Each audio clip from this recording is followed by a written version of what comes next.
우리가 예수 믿으면 구원받습니다. 이건 하나님의 약속이니까 나를 위해 예수님이 십자가에 돌아가셨다는 거 믿으면 틀림없이 하나님은 우리를 구원해 주십니다. 그런데 이 은혜가 우리에게 큰데 정말 하나님 말씀을 잘 듣고 명심하고 우리가 이 하나님 말씀대로 사나? 오늘 본문 말씀에는 그것에 대해서 도전을 주는 말씀이 됩니다. 정말 우리가 하나님 말씀대로 살아야 되는데 말씀에 열매 있는 삶을 살아야 되는데 얼마나 사는가? 이런 것에 대한 도전의 말씀이 오늘 본문 말씀이 됩니다. 에베소 4장 1절 뒤를 보면은 내가 너희를 권하노니 너희가 부르심을 받은 일에 합당하게 행하여 이렇게 되어 있습니다. 사도 바울이 에베소 교인들한테 권하는 말인데 하나님이 우리를 부르셨어요. 그 부르심에 합당하게 행동해야 된다, 행해야 된다 이런 말씀을 주셨어요. 여러분 하나님이 우리를 부르시기 위해서 우리를 위해서 예수님 보내주시고 예수님이 십자가에서 희생하셨어요. 하나님은 자기 아들을 희생하는 가장 비싼 가격을 치르고 우리를 부르셨어. 그리고 우리에게 주시는 말씀이 그 부르심에 합당하게 행동해라. 그 은혜가 있다면 은혜의 보답이 있어야 될 거 아니냐. 그러니까 우리 보러 그 부르심, 우리를 구원해 주신 하나님의 큰 은혜가 있으니까 그에 대해서 다 은혜를 생각하고 하나님 보시기에 합당하게 행동하는 사람이 되어져야 된다. 또 마태복음 5장 16절 뒤를 보면 너희 착한 행실을 보고 하늘에 계신 나의 아버지께 영광을 돌리게 하라. 여러분 우리가 무엇보다도 하나님께 착해야 돼. 여러분들은 하나님께 착해야 됩니다. 그리고 우리가 이 빛의 열매는 모든 착함으로 시작이 되니까 세상 사람들 향해서도 착해야 돼. 착해야 돼. 이 착한 행실을 통해서 하나님께 영광 돌리게 해라. 이 착한 행실이라는 열매가 우리 속에 맺어져야 되고 그걸 통해서 하나님께 영광 돌리는 삶을 살아야 된다. 또 요한복음 15장 16절 앞에 보면은 너희가 나를 택한 것이 아니요 내가 너희를 택하여 세웠나니 이는 너희로 가서 열매를 맺게 하고 또 너희 열매가 항상 있게 하려 하여 이렇게 말씀합니다. 우리가 예수 믿고 구원받게 된 것은 우리가 잘나고 무슨 대단한 능력이 있고 뭐 행동을 해서 그게 아니라 하나님이 일방적으로 우리를 택해서 예수님 알아보고 믿어지게 하시고 예수 믿고 구원받는 믿음의 선물 우리에게 주셨단 말이에요. 이렇게 우리를 택하셨으니까 우리 보러 하여금 열매를 맺는 삶을 살아 이거예요. 열매를 맺는. 그리고 그 열매가 항상 있어야 된다. 삶의 열매죠. 우리 삶을 통해서 은혜 받은 사람들, 구원받은 사람들, 하나님께 영광 돌리는 사람들답게 열매 맺는 삶이 있어야 되는데 그게 또 항상 있어야 된다. 이런 말씀을 주셨어요. 여러분들 마태복음 13장에 보면은 하나님이 말씀을 우리에게 주시는데 그 말씀을 받아들이는 우리의 마음의 밭이 4개가 있다. 여러분들 대략 많이 들은 말씀이잖아요. 길가, 돌이 있는 돌짝밭, 가시떨기 나무가 있는 가시떨기밭, 그리고 좋은 밭, 옥토가 있다. 그런데 이 4가지 밭에서 열매 맺는 밭은 좋은 밭밖에 안 돼. 길가나 돌짝밭이나 가시떨기 있는 밭은 열매가 없어요. 그러나 좋은 밭이 되면 열매를 맺는다 이게. 마태복음 13장 23절에 보면은 좋은 땅에 뿌려졌다는 것은 말씀을 듣고 깨닫는 자니 결실하여 이렇게 되어 있어요. 우리가 이 말씀을 들을 때 깨달음이 있어야 돼. 은혜가 있어야 돼. 아 그렇구나. 내가 이렇게 살아야 되겠구나. 이렇게 믿어야 되겠구나. 그 깨달음이 있어야 돼. 그리고 결실해야 돼. 그 말씀을 행동에 옮겨서 열매 맺는 삶을 살아야 돼.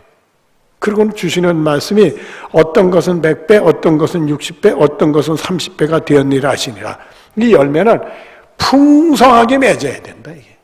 그래서 우리들이 야 주님의 크신 은혜가 있으니까 나 같은 죄인이 어떻게 구원받아 하늘나라 갈 수 있을까? 이런 큰 은혜가 있으니까 이제부터는 하나님 말씀을 잘 명심해 듣고 깨달음이 있고 그걸 행동에 옮기는 결실해서 열매를 풍성히 맺어야 되겠구나. 이 은혜가 여러분의 은혜가 되어지기를 바랍니다.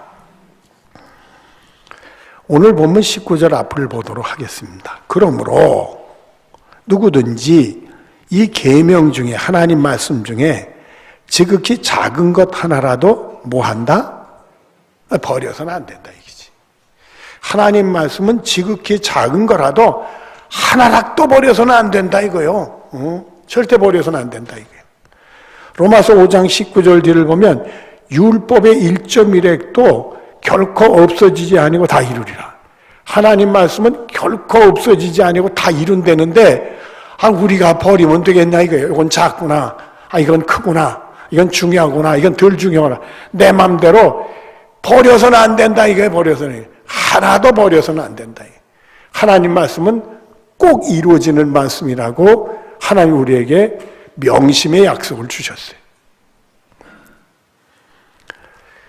누가복음 5장 4절 뒤로 5절에 보면은 이런 사건이 나옵니다.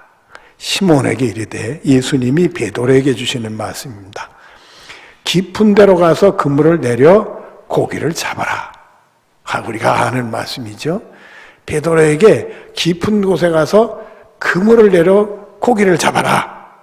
시몬이 대답하여 이르되 선생님 우리들이 밤이 새도록 수고하였으되 잡은 것이 없지만은 말씀을 의지하여 내가 그물을 내리리다 하고 이렇게 돼 있어요. 사실은 이 베드로가 막상 예수님 말씀대로 깊은 곳에서 그물을 내려 고기 잡는 데는 문제가 있어요. 어떤 문제가 있느냐 하면 이미 그날 고기가 안 잡혔어. 그래가지고 오늘은 안 되는가 보다. 그리고 고기 잡는 일을 끝내고 그물을 씻고 있었어. 다음에 고기를 잡기 위해서 그물을 씻고 있는데 우리 예수님 오셔서 아니 깊은 곳에서 그물을 던지래. 안 해봤나? 오늘 고기도 못 잡았는데. 아니 그물을 씻어놨는데 또 그걸 갖다 그 바다에다 그물을 던지라고 그래? 그런 불편한 마음 있지만 그래도 순종하는 사람이니까 밤이 새도록 고기를 못 잡았지만은 말씀을 의지해서 그물을 던지겠습니다. 그랬더니 그물이 찢어질 정도로 고기가 많이 잡히게 됐다. 할렐루야. 그래서 우리들은 말씀이 내 마음에 든다 안 든다 이거 따져서는 한 말씀도 버려서는 안 된다. 이거. 또 이 말씀은 내가 그대로 살기에는 힘들어. 또 힘들지 않아. 이건 아무 상관없이 아무리 힘들어도 하나님 말씀대로 우리는 살아야 된다는 교훈을 우리에게 주시는 거예요. 특별히 마태복음 22장 37절부터 40절에 보면은 예수께서 이르시되 내 마음을 다하고 목숨을 다하고 뜻을 다하여 주 너희 하나님을 사랑하라 하셨으니 이것은 크고 첫째 되는 계명이요 둘째도 이와 같이 내 이웃을 내 자신같이 사랑하라 하셨으니 이 두 계명이 온 율법과 선지자의 강령이니라. 여러분 온 율법과 선지자의 강령이라는 것은 성경 전체를 얘기하는 거예요. 성경 전체를 두 가지 계명으로 얘기한다면 하나님을 사랑하는 것과 이웃을 사랑하는 말씀으로 주신다는 말씀이에요. 결국은 이 말씀 하나하나가 어떻게 하면 우리가 하나님을 사랑할 건가, 어떻게 하면 이웃을 사랑할 건가 하는 교훈의 말씀을 우리에게 주시는 건데 이 말씀을 우리가 버려서는 안 된다. 이게 항상 그 말씀은 꼭 이루어지는 말씀으로 믿고 여러분들은 아무리 작은 말씀이라도 마음에 들든 안 들든 힘이 들든 안 들든 간에 하나님 말씀 듣고 그대로 순종해서 결실해서 열매를 풍성히 맺는 축복이 여러분의 것이 되어지기를 바랍니다. 본문 19절 뒤를 보도록 하겠습니다. 또 이같이 사람을 가르치는 자는 하나님 말씀을 가르치는데 빼고 집어넣고 가르친다는 얘기죠. 천국의 지극히 작은 자라 일컬음을 받을 것이요 작다 일컬음을 받을 것이요 누구든지 이를 행하며 가르치는 자는 천국에 크다 일컬음을 받으리라 이렇게 돼 있어요. 결국은 가르치는 사람들은 가르친 대로 행동해야 된다는 얘기요. 또 가르치는 사람은 행동하면서 가르쳐야 된다는 얘기도 되는 거예요. 참 이 말씀을 보면서 제가 찔림을 받아요. 어떤 찔림을 받느냐면 제가 하나님 말씀을 여러분의 증거하고 설교를 하잖아요. 맞아요? 나 설교해요. 설교하는데 설교하면서 제가 여러분들이 이렇게 사셔야 됩니다. 이렇게 믿어야 됩니다. 이렇게 설교를 해. 그러면 여러분이 설교한 그대로 내가 사느냐 이거예요. 여러분들 보고 이렇게 살라, 이렇게 믿어라 하는데 나는 그러냐 이거예요. 그렇지 못하다는 걸 내가 느낀단 말이에요. 그러니까 제 나름대로 정리를 했어요. 어떻게 정리를 했느냐? 하나님 말씀은 그대로 교우들에게 전해야 되는데 나는 그렇지는 못해. 그래도 내 허물과 약함을 보지 말고 하나님 말씀은 교우들에게 꼭 필요한 거니까 다 전해야 되니까 내가 못해도 전해야 돼. 이렇게 내가 그 생각을 하고 전했어요. 근데 가만히 생각하면 내가 도망갈 구멍을 찾는 변명 같아. 그렇게 하더라도 말씀에 또 은혜되고 도전이 되면 내가 변화되어야 될 거 아니에요. 근데 별로 변화된 거 아니에요. 핑계 삼고 꼭 숨어 들어가는 것 같아. 내가 어떻게 다 못 사나? 그러나 하나님 말씀은 증거해야 돼. 이러면서 그 핑계 속에 내가 숨는 게 아닌가 말이에요. 여러분들도 기회가 있으면 남을 가르치는 기회가 있을 때 조심하시라는 말이에요. 그래서 야고보서 3장 1절 앞에 보면 내 형제들아 너희는 선생된 우리가 더 큰 심판을 받는 줄 알고 선생되고 가르치면서 행동하지 못하면 더 큰 심판이 있다는 거예요. 그러니까 선생되는 거 별로 좋아해서는 안 된다는 느낌을 줘요. 그런데 고린도전서 11장 1절에 보면 이런 귀한 말씀을 주십니다. 내가 사도 바울이 고린도 교인들한테 주는 말씀이 내가 그리스도를 본받은 자와 같이 사도 바울이 누구를 본받아요? 예수님을 본받는 자와 같이 너희는 고린도 교인들은 나를 사도 바울을 본받는 자가 되라 이렇게 됐어요. 그러니까 사도 바울은 자기가 예수님을 본받는 삶을 살아. 그처럼 너희들도 나를 본받는 사람이 되라 이렇게 말씀했어요. 여러분 저도 그렇고 여러분들끼리도 우리가 예수님을 본받고 다 우리가 예수님 본받는 삶을 본받자. 이 길을 우리가 가야 된다는 거예요. 그래서 예배소 4장 13절 뒤를 보면 믿는 것과 아는 일에 하나가 되어 온전한 사람을 이루어 우리가 예수 믿는 사람이 믿는 것도 제대로 믿어서 온전한 사람이 되고 아는 것도 제대로 알아서 온전한 믿음의 사람이 되어져야 된다 이거예요. 우리 믿음이라는 게 자라요 이렇게. 또 아는 것도 이게 깨우침에 따라 또 자랍니다. 여러분들 제가 며칠 전에 말입니다. 기계 부품을 하나 구해가지고 그걸 조립을 했어요. 그래서 설명서가 있길래 설명서를 잘 보고 제가 그 기계를 조립을 잘해요. 그래서 내가 할 수 있겠다 생각이 들어서 해서 기계를 다 조립한 다음에 돌렸더니 안 돌아가. 잘한 거요? 못한 거요? 뭔가 잘못한 거지. 이게 뭐가 잘못했을까? 그래가지고 다시 설명서를 잘 보고 보니까 틀린 게 나와. 고쳐가지고 제가 했더니 돌아가. 우리가 이런 걸 통해 하나하나 알아가는 거예요. 우리가 영적인 체험을 통해서 하나 알아가는 거예요. 말씀을 통해 깨우침을 통해 하나하나 알아가는 거예요. 여러분들 그 일에 우리가 자라가면서 하나님의 온전한 사람이 되어져야 된다 이거예요. 그리고 계속되는 말씀을 주시는 것은 그리스도의 장성한 분량이 충만한 데까지 이르니 그래서 우리 예수님이 목표니까 예수님의 장성한 분량이 충만한 데까지 우리가 가야 된다 이거예요. 그러니까 여러분들 우리는 말씀을 듣고 은혜 받으면 행동에 옮기고 또 행동 옮기면서도 내가 미흡하면 아직 내가 부족한 거예요. 믿는 것과 또 아는 일에 더 우리가 연구로가 아는 일에 그래가지고 자꾸 성장해서 하나님의 온전한 사람이 돼서 그리스도의 충만한 분량까지 이르는 충만한 역사가 우리 모두에게 있어야 될 줄로 믿습니다. 자, 본문 20절을 보십시다. 내가 너에게 이르노니 너희 뭐가 의가 서기관과 바리새인보다 더 낫지 못하면 결코 천국에 들어가지 못하리라. 예수님이 제자들에게 주신 말씀이에요. 너희 의가 하나님 보시기에 의로운 삶이 유대 땅에 있는 서기관 바리새인들보다 좀 낫지 않으면 결국 천국에 못 돌아간대. 이렇게 말씀했어요. 당시 이 유대의 서기관들 바리새인들 보면은 좀 문제가 많은 사람들이었어요. 마태복음 15장 14절에 보면 그들은 맹인이 되어, 이 바리새인들 얘기요, 맹인을 인도하는, 자기가 깜깜 눈이 어두면서도 남을 인도한대.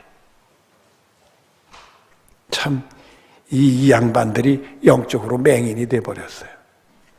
그리고 마태복음 23장 13절 뒤를 보면은 너희는 천국문을 사람들 앞에 닫고 너희도 들어가지 않고 들어가려 하는 자들도 못 들어오게 하는도다.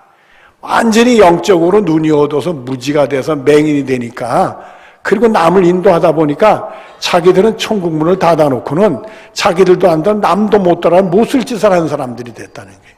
그러니까 영적으로 병이 드니까 이 바리새인들 서기관들이 완전히 구원의 길을 제대로 가지 못하는 아둔한 사람들이 된 거예요. 어리석은 사람들이 된 거예요. 그들이 하나님을 열심히 있다 하지만은 잘못된 지식을 가지고 이런 오류를 저질렀단 말이에요. 그런데 성경을 보면 이 바리새인들 서기관들이 전부 그러냐? 그렇지는 않습니다. 괜찮은 사람들도 있어요. 어떤 사람들이냐? 요한복음 3장 1절과 2절 앞에 보면 바리새인 중에 니고데모라 하는 사람이 있으니, 바리새인의 니고데모, 이 사람은 그래도 괜찮아. 유대인의 지도자다. 이 사람은 그러니까 서기관이라는 얘기요. 바리새인이요 서기관이라는 얘기요. 그가 밤에 예수께 와서 이르되 라삐여, 우리가 당신은 하나님께로 오신 선생인 줄 아나이다. 예수님이 하나님께로 오신 우리의 선생님인 줄 안다. 이렇게 해가지고 거듭남의 하늘의 신비한 은혜를 경험한 사람이 니고데모가 돼요. 근데 여기 표현 보면 우리가 당신은 하나님께 오신 선생인 줄 안다. 이런 걸 보면 혼자가 아니라 제가 다 안다 하는 게 아니라 동료가 있다는 얘기죠. 바리새인 중에 동료가 있다는 얘기요. 또 마태복음 27장 57절부터 58절 앞에 보면 저물었을 때 아리마대 부자 요셉이라는 사람이 왔으니, 아리마대 요셉이라는 인물이요. 그도 예수의 제자라 빌라도에 가서 예수의 시체를 달라 하니, 예수님이 돌아가신 다음에 장례를 자기 무덤에다가 치러준 사람인데 이 사람이 바로 예수님의 제자였다. 그래서 드러나지 않는 제자라서 숨은 제자였다. 이렇게 표현해. 이런 걸 보면 아리마대 요셉도 그런데도 괜찮은 사람이에요.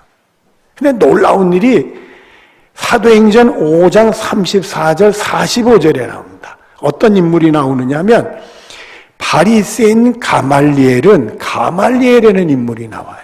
여러분들이 사도 바울 되기 전에 이름이 뭐죠? 사울이지. 몰라요? 대답이 없으니까 사울이지. 이 사울의 스승이 가말리엘이요. 이 인물이요. 이 가말리엘이 어떤 사람이냐? 가말리엘은 율법 교사로 모든 백성에게 존경을 받는 자라 이렇게 돼 있어요. 이 사람은 바리새인뿐만 아니라 율법 교사의 서기관인데 서기관 중에서도 으뜸이라 이거예요. 그래서 백성들에게 존경을 받는 인물이었다.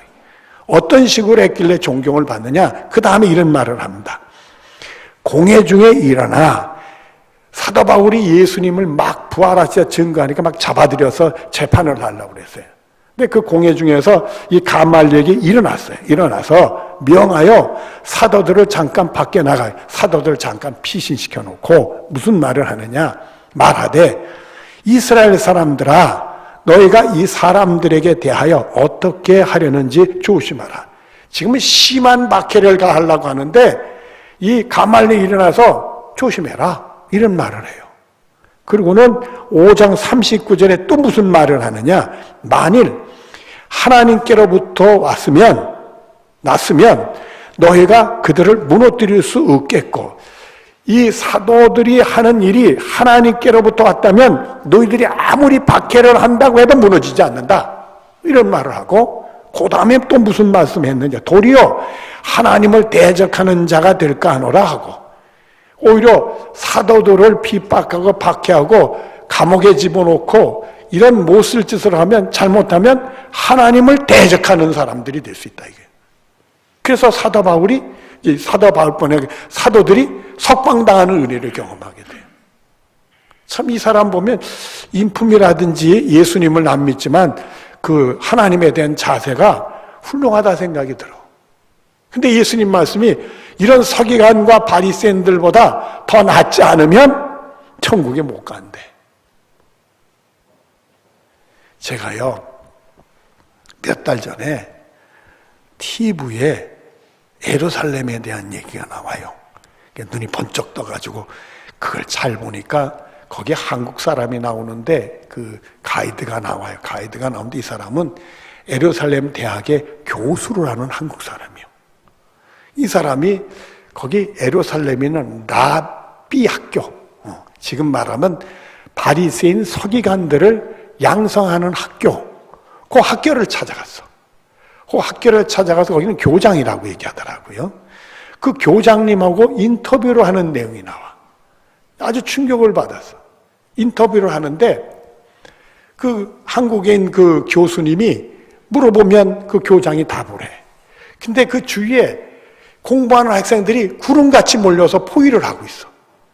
포위를 하는데 그저 어떤 친구들은 막 열심히 눈을 똑바로 귀를 기울여, 어떤 친구 막 노트를 들고 무슨 말씀 하나 그대로 받아 베끼려고, 하나도 놓치지 않으려고 집중하는데 얼굴들이 이렇게 상기가 돼가지고 좀 웃는 얼굴로 얼마나 그 랍비 교장을 존경하는지 한 말씀 한 말씀 놓치지 않으려고 사모하는 마음으로 그걸 받고 있더래요.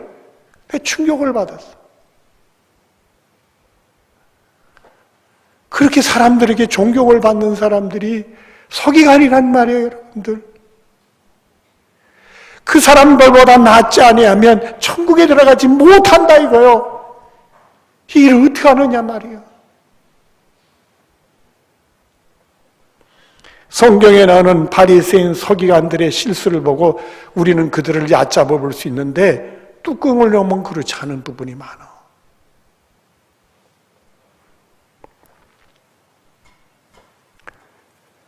놀라운 일이 하나 있습니다. 누가복음 18장 10절과 11절에 보면 예수님이 놀라운 비유의 말씀을 하세요. 두 사람이 기도하러 성전에 올라가니, 두 사람이 기도하려고 성전에 올라가고 있다 이거예요. 하나는 바리새인이요 하나는 세리라. 한 사람은 바리새인이고 한 사람은 세리요. 두 사람이 올라가고 있어요. 바리새인은 서서 따로 기도하여 이르되, 바리새인은 세리는 뭐 만천하가 인정하는 죄인이니까, 그 사람은 돈 뺏기 모르는 사람, 돈 때문에 고국도 버리고 돈 때문에 악한 짓을 하는 인물이고 완전히 죄인이요, 이스라엘 사람들 눈에는. 그러니까 그 사람하고 같이 올라가다가 그 사람하고 기도가 싫은지 따로 기도를 했어요. 그리고 뭐라고 기도를 하느냐? 하나님이요, 나는 다른 사람들 곧 토색과 불의와 간음하는 자들과 같지 아니하고 이 세리와도 같지 아니함을 감사하나이다. 세리하고 올라가다 보니까 쟤도 먼저 쟤라고 해서 죄송하지만 제 세리도 어찌 기도하러 염치도 없이 하나님께 올라와. 그러니까 저는 저런 사람이나 이상하게 죄 짓는 사람하고 같지 않아요. 감사해요. 이렇게 기도했어. 그런데 이 세리는 또 어떻게 기도했냐? 18장 13절부터 14절 앞에 보면 세리는 멀리 서서 감히 눈을 들어 하늘을 쳐다보지 못하고 만천하의 죄인이고 자기 한 짓을 보니 너무 더러운 짓을 많이 했거든. 그러니까 염치가 없으니까 가까이도 못 가는 거예요.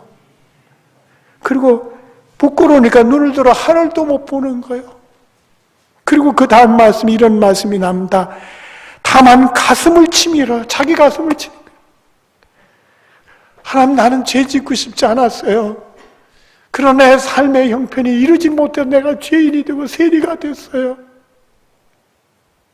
자기 가슴을 치더라 이거예요. 그리고 뭐라고 기도를 하느냐? 하나님이여 불쌍히 여기소서 나는 죄인으로소이다 하였느니라. 다른 걸 못해. 하나님 나를 불쌍히 여기소서 나는 죄인입니다. 하나님 나를 불쌍히 여기소서 나는 죄인입니다.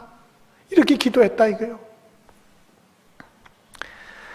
그랬더니 예수님이 뭐라고 그러신지 아세요? 내가 너에게 이르노니 이에 저 바리새인이 아니고 이 사람이 세리가 의롭다함을 받고 그의 집으로 내려갔느니라. 놀라운 말씀이었어요. 바리새인 나름대로 하나님 말씀 산다. 의롭다. 나 의롭게 살았어요. 자기 의를 드러냈어. 하나님은 아니라고 그랬어. 죄짓고 살았지만은 자기가 죄인인 줄 알고 가슴을 치고 불쌍히 여서 나는 죄. 오히려 그런 세리가 하나님 보시기엔 의롭다. 그리고 집에 갔다. 이런 말씀이었어요. 또 놀라운 말씀이 누가복음 5장 8절에 이렇게 나옵니다. 시몬 베드로가 이를 보고 베드로의 얘기입니다. 시몬 베드로가 정말 자기가 그물을 씻고 있는데 예수님 덜컹 와서 깊은 곳에서 그물을 던져라. 그러니까 마지 못해서 저기 밤새도록 목이 잡았는데요. 그러면서 말씀 의지해서 깊은 게 그물을 던지겠습니다. 했더니 그물이 찢어지게 많이 잡혀서 동료배를 불러서 2배에 가득 차게 됐다 이거요. 이걸 보았어. 시몬 베드로가 이를 보고 예수의 무릎 앞에 엎드려 이르되, 그리고 예수님께 엎드려서 뭐라고 했느냐 하면 주여 나를 떠나소서 나는 죄인으로소이다 하고, 베드로가 주님 나는 자격이 없습니다. 아니라고도 생각했습니다. 왜 나한테 이렇게 힘든 일을 시키나, 오늘은 아닌데 왜 이렇게 억지를 시키나 이랬습니다. 주님 나를 떠나소서 내가 죄인입니다. 오히려 그때 우리 예수님은 그를 제자로 부르시고 있다는 사실입니다. 이제 말씀을 정리하겠습니다. 여러분, 우리 예수님은 우리 같은 죄인들을 구원하러 오셨습니다. 그리고 누가복음 18장 14절 뒤에 말씀입니다. 무릇 자기를 높이는 자는 낮아지고 자기를 낮추는 자는 높아지리라 하시니라. 내가 죄인인 줄 알고 자기를 낮추는 자를 주님이 높여주신다. 그렇게 말씀을 하셨어요. 여러분, 디모데전서 4장 6절에 이렇게 말씀합니다. 하나님의 말씀과 기도로 거룩하여짐이라. 여러분들은 늘 이 예수 믿고 우리가 의인이 되는 거지만은 아직도 죄의 모습이 있다는 걸 기억하고 죄인으로서 구원받는다 생각하고 하나님 말씀으로 나를 치고 기도를 뜨겁게 해서 그 말씀대로 열매 맺는 삶을 살아서 예수님의 장성한 분량에 이르는 거룩한 삶을 사는 축복이 여러분의 것이 되어지기를 바랍니다. 기도하겠습니다. 하나님, 우리는 잘난 것도 없고 내놓을 것도 하나도 없습니다. 주님 앞에 설뜰 때 죄인인 것뿐입니다. 예수님의 십자가의 공로가 없으면 구원받을 길도 없습니다. 그 은혜가 우리에게 지대하게 클진데 주님, 이 부르심에 합당하게 행동해서 하나님 말씀으로 우리가 열매 맺는 삶을 살기를 원합니다. 기도하고 또 일어나서 하나님 말씀대로 열매 맺어서 우리 예수님 닮아가는 우리들 되게 해주시기를 원합니다. 그리스도의 장성한 분량에 이르기까지 전진할 수 있는 우리 모두들이 되게 하여 주시옵소서. 예수님의 이름으로 기도드리옵나이다. 아멘.